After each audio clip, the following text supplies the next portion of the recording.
Hello again. So we are in the book of Matthew. This is chapter 11.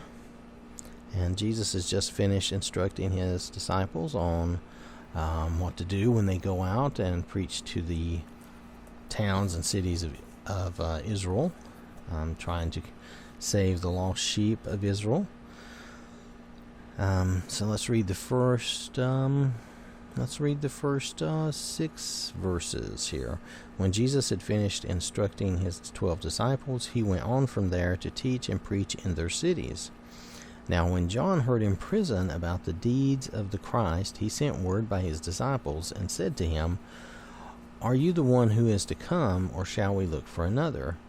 And Jesus answered them, "Go and tell John what you hear and see.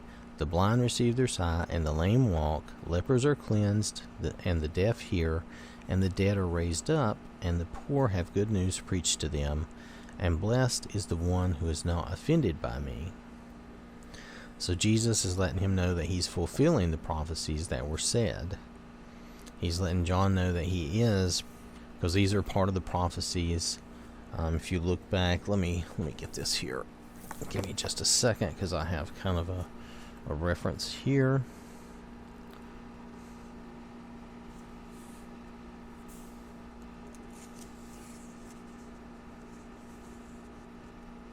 So he's giving examples so that John will understand that he is the Messiah, and he's letting him know that he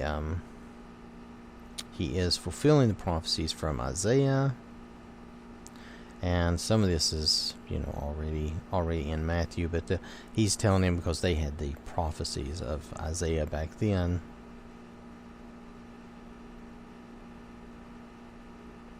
So, and I think this occurred because Jesus' ministry was not exactly what some people had expected the Messiah to be, and maybe even John himself was like, well, because he believed that he was the Messiah. He believed he was the Son of God. But now at this point, maybe because he's not, some people of Israel believed that the Messiah was going to come and he was going to be the next King David, and he was going to, throw the Romans off of them and establish their kingdom in such a way that they would basically rule the world in a way. Now, not rule the world in a mean way, but still just, they were going to set up that kingdom, and the heaven of God, the kingdom of God, well, it would be like heaven, kingdom of God on earth. And that's not exactly what was happening, and that's not exactly what Jesus came for. He came to give us access to the kingdom of God and to give us entrance into the kingdom of God, but that's in a very spiritual sense, not in a physical sense of like we would be, living in a golden city and, all that sort of thing. All the earthly type of things we think of, we tend to get things mixed up because we think of things from an earthly perspective, and this was instead a very spiritual thing. So, and he also says, "And blessed is the one who is not offended by me." And I think that's just to make sure that John knew that he was right to begin with, and to stay with him, and to just continue to believe in him, that he is the correct one, he is the Messiah. So, all right. So now we're going to read verses 7 through 15. As they went away, Jesus began to speak to the crowds concerning John. "What did you go out into the wilderness to see? A reed shaken by the wind? What did you go out to see? A man dressed in soft clothing? Behold, those who wear soft clothing are in kings' houses. What then did you go out to see? A prophet? Yes, I tell you, and more than a prophet. This is he of whom it is written, 'Behold, I send my messenger before your face, who will prepare your way before you.'" So this is, I'm trying to find the right reference here, pardon me. This is again a reference back to the old scriptures and the prophecy of Isaiah. I just want to make sure that I get this right for you. Don't want to tell you incorrectly. So I'm kind of referencing as I go. Pardon me for that. I'm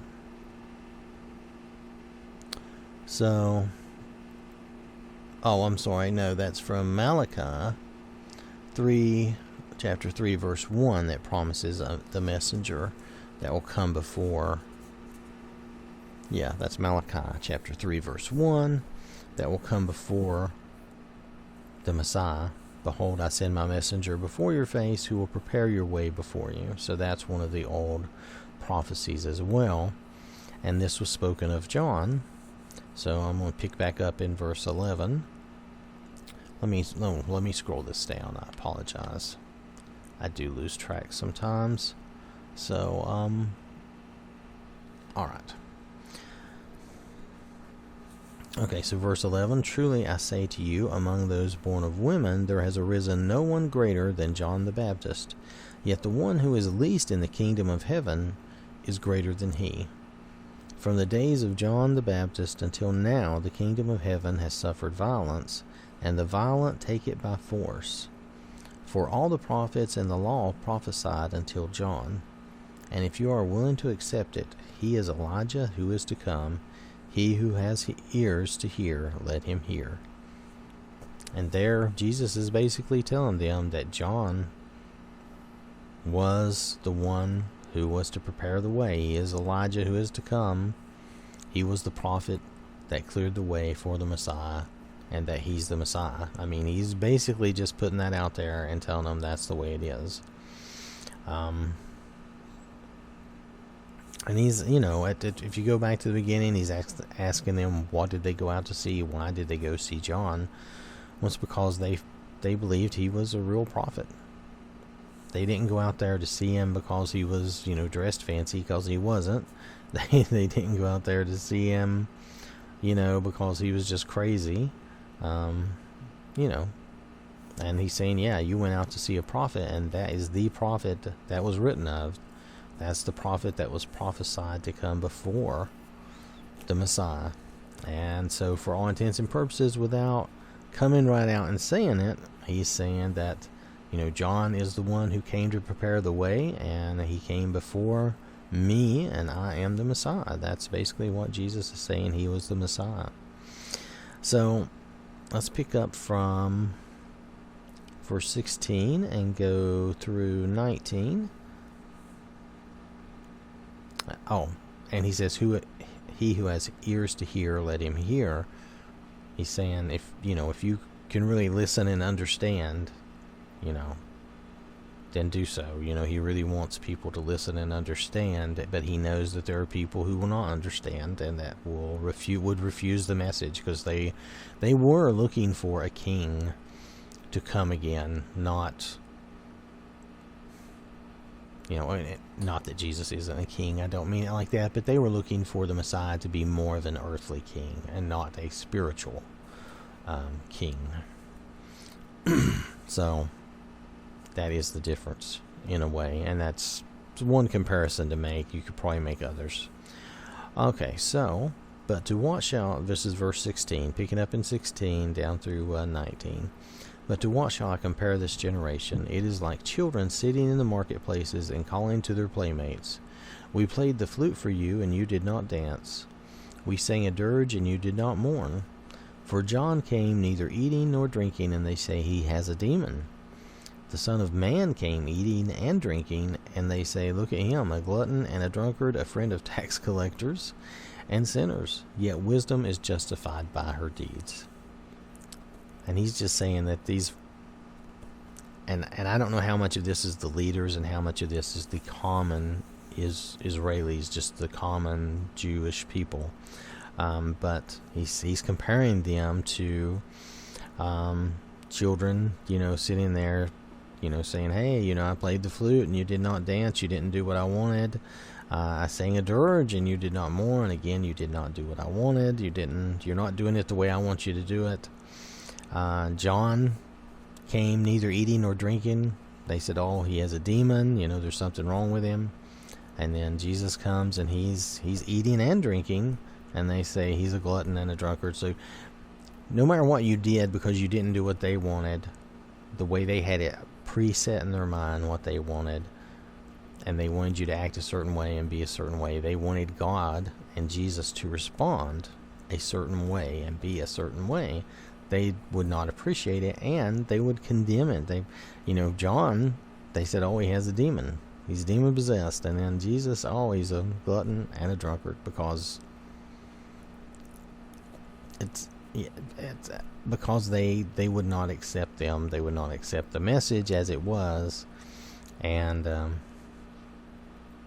it was, God was not responding to them the way they wanted them to respond. They were not getting what they wanted, what they had, the idea they had in their mind already of what they should receive and what they were supposed to get. So that's what that comparison is about, at least, from what I'm reading, from what I'm seeing here, just straight from the text.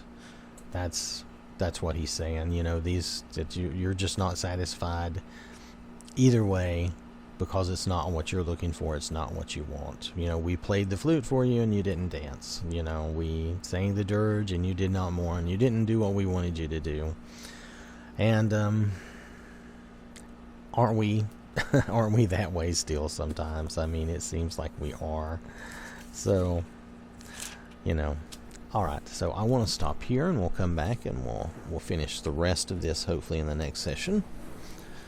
But I appreciate you listening, and if you have any comments or questions or any insights, just please let us know down below.